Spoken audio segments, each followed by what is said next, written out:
ഞാൻ ഉപകാരപ്പെടും. പൂജ നിന്റെ മൂവി രതിക്ക് ഉപകാരപ്പെടുന്നവനാണ്.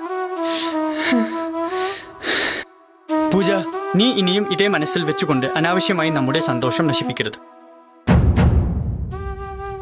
ഇപ്പോ ഉൻ സന്ദേഹം തീർന്നതാ?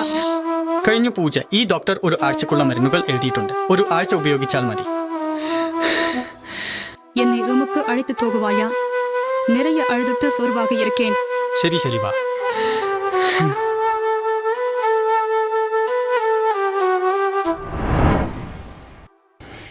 സോറി പ്രിയേ, ഞാൻ നിന്നെ വളരെ വേദനിപ്പിച്ചു. ഞാൻ ഉദ്ദേശിച്ചല്ല. இன்னும் நிறுத்து.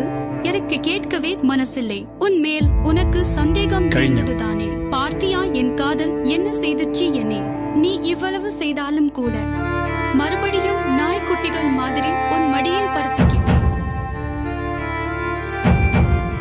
செய்யணும் தெரிஞ்சுக்கணும் என்று பிடிவாதம் பிடிச்சு.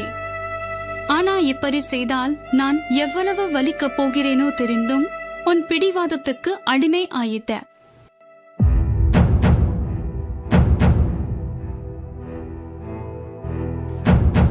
உன்னை வெக்துவிட இந்த ஒரு காரணம் போதும். ஆனா உன்னை வெக்து விடாமல் இருக்க எனக்கு நிறைய காரணங்கள் இருக்குடா. எப்படி வெக்துவிட சொல்றே சொல். நீ இந்த வேலையை மோஸ்டுடன் செய்யல.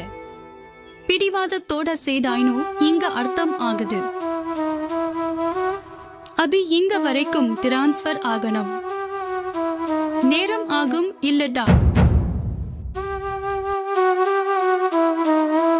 எவ்வளவு நேரம் எடுத்தாலும் நான் காத்திருப்பேன்.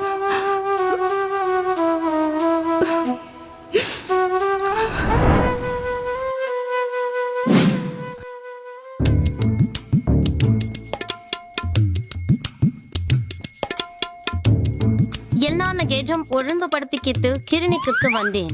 சரி மேடம், எனக்கு ஒரு சின்ன சந்தேகம் வந்திருக்கிறது. குக்கட் பல்லோ என்ற அந்த பறவை ஒருவேளை வேற எதையாவது விரட்டினால்?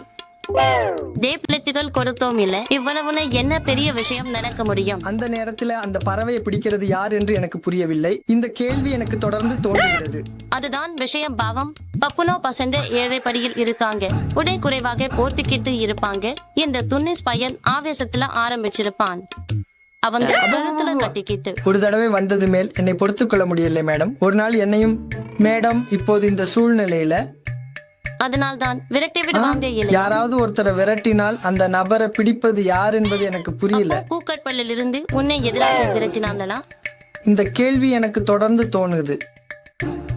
நான் சொல்வது வீணான விஷயம். தண்ணீரும் கூட கொண்டு வரணுமா?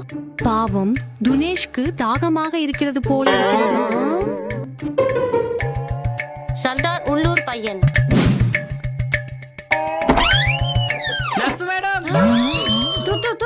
நீ எங்கிருந்து வந்த?